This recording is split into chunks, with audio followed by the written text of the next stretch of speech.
দরকার মাকে মাকে বলতেছে মা ওই যে দেখো ওই যে তার মা মার উপরে সন্তান উঠে যাচ্ছে।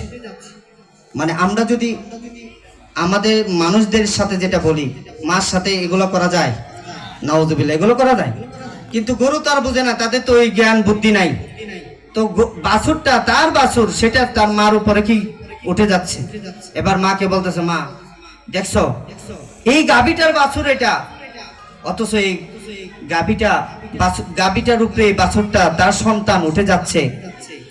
মা তবে শুনে রাখো, এই দেশের মধ্যে যদি আলেম ওলামা না থাকে, কোরআন ওয়ালা যদি না থাকে, কোরআনের প্রেমিক যদি না থাকে, এই মানুষগুলো এই দেশের মানুষগুলো আর মানুষ থাকবে না, কুকুর বিড়ালের থেকে অদম হয়ে যাবে। ঠিক কিনা ধরে বলেন?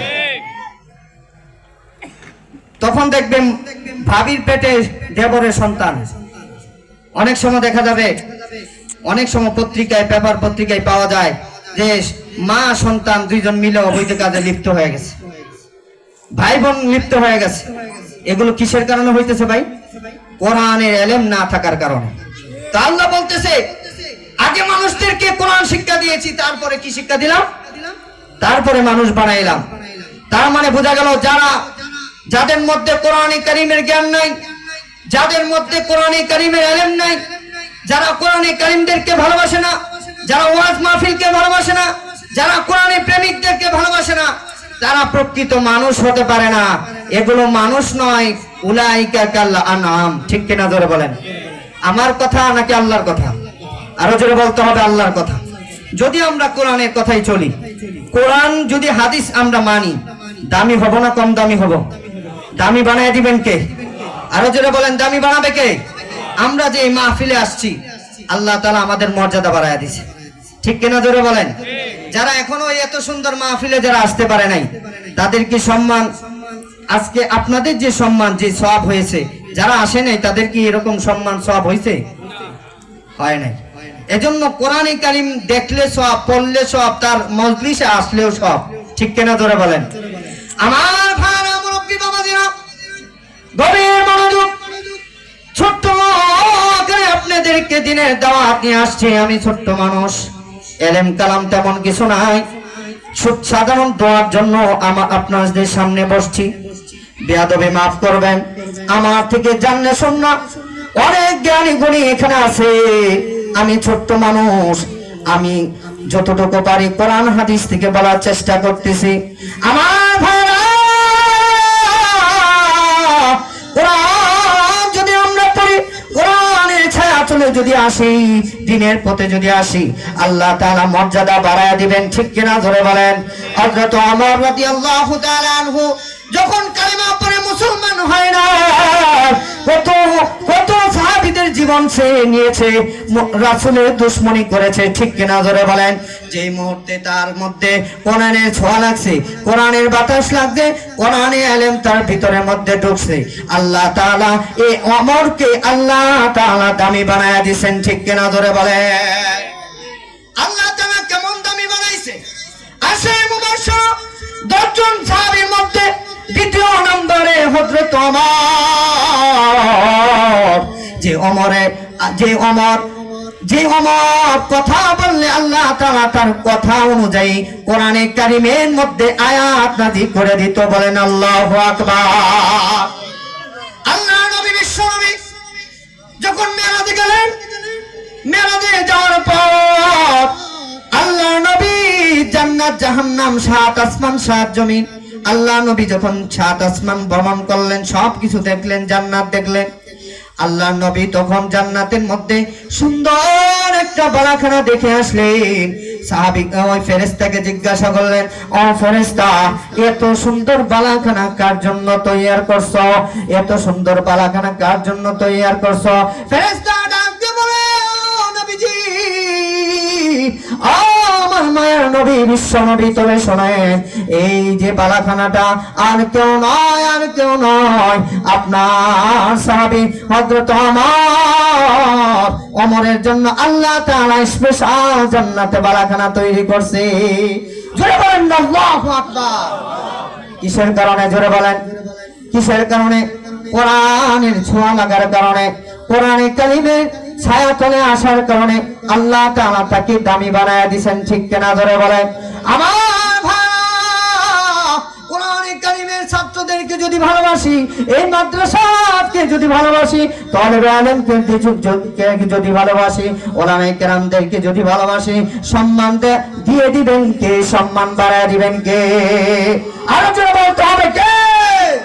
আমার ভাইরা, যদি আমরা কোরআনের ছায়াতলে না থাকি, যদি আল্লাহওয়ালার ঘরেও যদি জন্ম হয়, নবী রাসূলের ঘরেও যদি জন্ম হয়, আপনার আমার ভিতরে যদি কোরআনের আলো না থাকে, কোরআনের ইলম না থাকে, আল্লাহর ভালোবাসা যদি না থাকে, রাসূলের ভালোবাসা যদি না থাকে, এই জীবন দিয়ে কোনো হবে না, আপনার আমার এই ঈমান দিয়ে কিছু হবে না। এটা ঈমান থাকবে না, বেঈমান হয়ে জাহান্নামে ঢোকা লাগবে। ঠিক কিনা জোরে বলেন? হযরত নূহ আলাইহিস সালাতু ওয়াস সালামের নাম শুনেছেন?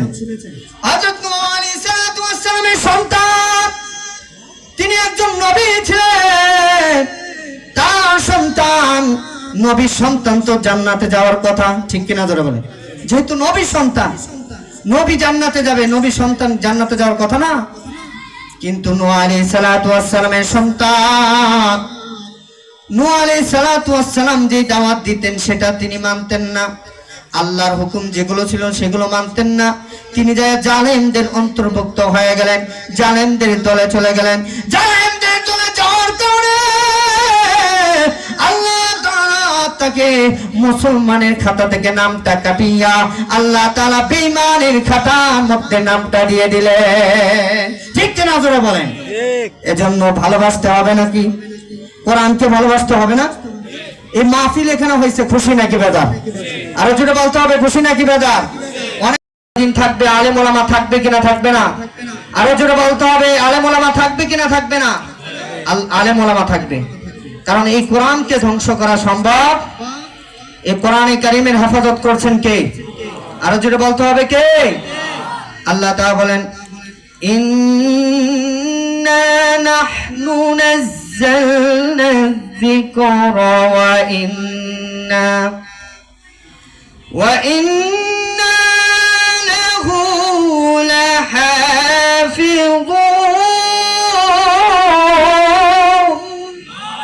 আরো জোরে বলেন না আল্লাহু আকবার। এই কোরআনে কারীমকে কে অবতীর্ণ করছে? আমার আল্লাহ বলেন, এই কোরআনে কারীমকে অবতীর্ণ করেছে আমি আল্লাহ। এই কোরআনে কারীমকে যারা ভালোবাসবে, যারা এই কোরআনে কারীমে ইলম অর্জন করবে, তাদেরকে হেফাজত করবেন কে? আরো জোরে বলতে হবে কে? আল্লাহ বলেন, এই কোরআন অবতীর্ণ করেছি আমি, এই কোরআনের হেফাজত করব আমি।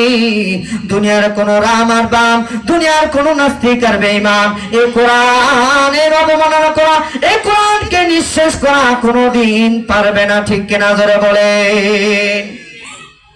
হিন্দু এক ভাই কোরআনকে ভালোবেসে একটা গান লেখছে, বলবো নাকি? যদি আগুন লেগে ধ্বংস হয়ে যায়, যদি আগুন লেগে ধ্বংস হয়ে যায় পৃথিবীর সব বইয়ের দোকান, তবে বিশ্ব থেকে হারাবে না পবিত্র কোরআন। জোরে বলেন আল্লাহু আকবার। যদি আগুন লেগে ধ্বংস হয়ে যায়, যদি আগুন লেগে ধ্বংস হয়ে যায়, যদি আগুন লেগে ধ্বংস হয়ে যায় পৃথিবীর সব বইয়ের দোকান, তবে বিশ্ব থেকে হারাবে না পবিত্র কোরআন, তবে বিশ্ব থেকে হারাবে না পবিত্র কোরআন। কি করে ধ্বংস করবে আগুনের হতাশ? আজ বিশ্ব জুড়ে তাকিয়ে দেখো কত কোরআনের হাফেজ। জোরে বলেন আল্লাহু আকবার। আমার ভাইরা, বিশ্বের মধ্যে কোরআনের হাফেজ, কোরআনের আলেম আছে না নাই?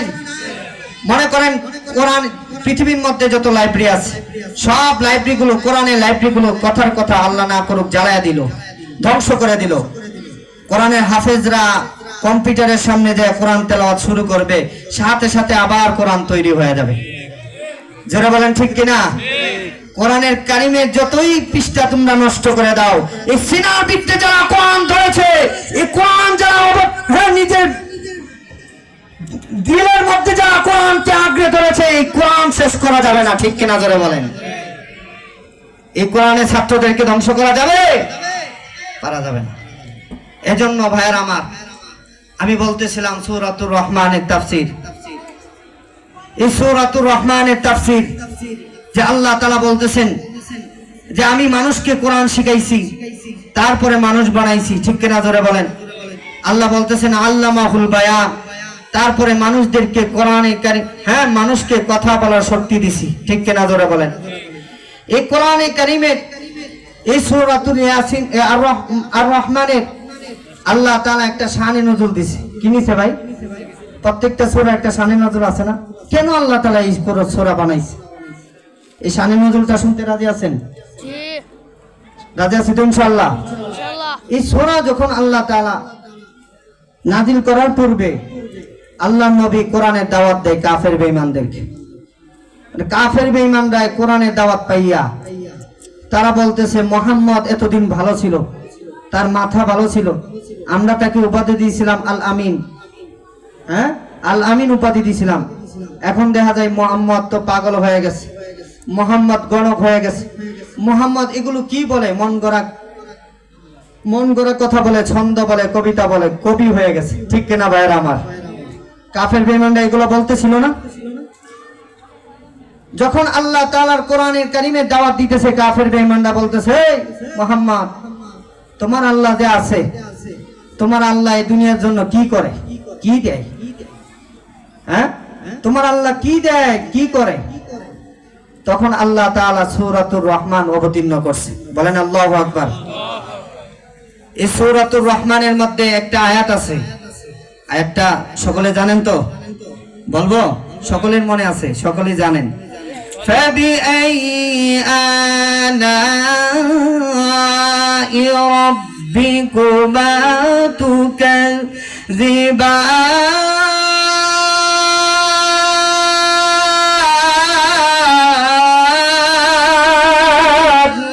আল্লাহ আল্লাহ তাআলা এই আয়াতগুলো নাযিল কইরা কাফের বেঈমানদের মুখের উপরে মাইরা দিয়েছেন। কাফের বেঈমানরা এই সূরাতুর রহমান যখন আল্লাহর নবী তেলাওয়াত করতে শুরু করছে, কাফের বেঈমানরা মাথাটা নিচে করে দিয়া কয়, হ্যাঁ, সব তো আল্লাহই দিছে। কারণ এই ফাবিআইয়ি আলাই রাব্বিকুমা তুকাজ্জিবান, এটার অর্থ কি? আল্লাহ তাআলা যত নিয়ামত দিছে, আল্লাহ বলতেছে কোন কোন নিয়ামতকে তোমরা অস্বীকার করবা? সব তো আমিই দিছি। ঠিক কিনা জোরে বলেন? এই সূরাতুর রহমান অনেক ফজিলতপূর্ণ সূরা। এই সূরার মধ্যে আল্লাহ তাআলা জান্নাতের বর্ণনা করছে, জাহান্নামের বর্ণনা করছে, দুনিয়ার মধ্যে যা কিছু আছে এই সমস্ত বিষয় নিয়ে আল্লাহ তাআলা বর্ণনা করছে। বলেন না আল্লাহু আকবার? আরো জোরে বলেন আল্লাহু আকবার। এই সূরাতুর রহমান আমল করতে রাজি আছো তো ইনশাআল্লাহ? বেশি বেশি পড়তে পারবো তো ইনশাআল্লাহ? আমাদেরকে সূরাতুর রহমান পড়ার তৌফিক দান করুন। সকলে বলে আমিন। আরো জোরে বলে আমিন। এই সূরাতুর রহমান আল্লাহ তাআলা অবতীর্ণ করার পর কাফের বেঈমানদের তো মাথা নষ্ট। ঠিক কিনা ভাইরা আমার? কাফের বেঈমানদের কি হয়ে গেছে? মাথা নষ্ট হয়ে গেছে। তারা বলতেছে না, মুহাম্মদ যে কথা বলছে, মুহাম্মদ এই কালাম বলতেছে আল্লাহর কালাম না, এটা তো আল্লাহর কালাম না, এটা মুহাম্মদের বানানো কিতাব। মুহাম্মদ মন গড়া কথা বলে, নিজে বানায় বানায় কথা বলে। কাফের বেঈমানরা তারা বলতেছে এই মুহাম্মদ যেগুলো কথা বলে তার কাছেও যাইবা না, কারণ মুহাম্মদের কথার মধ্যে এত জাদু, এত মধু আছে, যেখানেই যায় কোরআনে কারীম তেলাওয়াত করে সাথে সাথে মানুষ কালিমা পড়ে মুসলমান হয়ে যায়। সুবহানাল্লাহ বলেন। শুধু মুহাম্মদের কালাম পড়েই মুসলমান হয় না, মুহাম্মদের চেহারা দেখলেও মানুষ মুসলমান হয়ে যায়। সুবহানাল্লাহ বলেন। এই চেহারা সুন্দর ছিল না কম সুন্দর ছিল বলেন তো? আল্লাহর নবীর চেহারা ছিল দুনিয়ার সব থেকে সুন্দর চেহারা। আরো জোরে বলেন। চাঁদের মধ্যে দাগ আছে, কিন্তু মুহাম্মদের চেহারার মধ্যে কি নাই? দাগ নাই। মুহাম্মদের চেহারার মধ্যে কোনো দাগ নাই। এতে বোঝা যায় যে এই সূরা, এই কোরআনে কারীম অবতীর্ণ হওয়ার কারণে, আল্লাহ নবী এই কোরআনের দাওয়াত নিয়ে আসার কারণে আল্লাহ তাআলা কোরআনের বদলতে, নবীর বদলতে আল্লাহ তাআলা প্রত্যেকটা মানুষকে দামি বানায়। ঠিক কিনা জোরে বলেন? আমার ভাইরা গভীর মনোযোগ, এই সূরাতুর রহমান সাধারণ কোন সূরা নয়। এই সূরাতুর রহমানের মর্যাদা অনেক বেশি। এই সূরা রহমান যেটা আমি আপনাদের সামনে তেলাওয়াত করছি, আমি সাধারণ মানুষ মুখ দিয়ে তেলাওয়াত করছি, কিন্তু আল্লাহ তাআলা এই সূরাতুর রহমান কাল কিয়ামতে কঠিন ময়দানে আল্লাহ তাআলা বিচার কার্য শেষ করার পরে বান্দাদেরকে যখন জান্নাত এবং জাহান্নামের দিকে সবাইকে পাঠায়া দিবেন, কেউ যাবে জান্নাতে, কেউ যাবে জাহান্নামে। আল্লাহ তাআলা বান্দাদেরকে, যাদেরকে জান্নাত দিবেন, জান্নাতে যাওয়ার পর বান্দাদেরকে জিজ্ঞাসা করবে, বান্দা জান্নাতে এত নাজ নিয়ামত পাইলা, এত নাজ নিয়ামত, এত নাজ নিয়ামত যেগুলো বর্ণনা করে শেষ করা যাবে না, এত নাজ নিয়ামত আল্লাহ দিবে। ঠিক কিনা জোরে বলেন? যদি বলতে শুরু করি সারা রাত শেষ হয়ে যাবে, কিন্তু বর্ণনা করে শেষ করা যাবে না। ঠিক কিনা ভাইরা আমার? আমার ভাইরা, এই সূরাতুর রহমান সেদিন আল্লাহ তাআলা ওই জান্নাতের ভিতরে নিজে তেলাওয়াত করে শোনাইবেন। সুবহানাল্লাহ। এই সূরাতুর রহমান আল্লাহ তাআলা জান্নাতীদেরকে শোনাইবে। এই সূরা জান্নাতি যায় শুনতে রাজি আছে তো ইনশাআল্লাহ? তাহলে কোরআনের পক্ষে থেকে নাকি বিপক্ষে যাইয়া? পক্ষে থেকে নাকি বিপক্ষে যায় বলতে হবে? আরো জোরে বলতে হবে, পক্ষে না বিপক্ষে? এজন্য মৃত্যুর আগ পর্যন্ত যতদিন দুনিয়ায় বেঁচে থাকবো আল্লাহ তাআলা আমাদের সকলকে কোরআনের মাহফিলে, কোরআনের সাথে, আলেম উলামাদের সাথে, দ্বীনের সাথে আল্লাহ তাআলা লেগে থাকার তৌফিক দান করুন। সকলে বলে আমিন। হযরত চলে আসছে, আমি দীর্ঘক্ষণ আলোচনা করব না ইনশাআল্লাহ।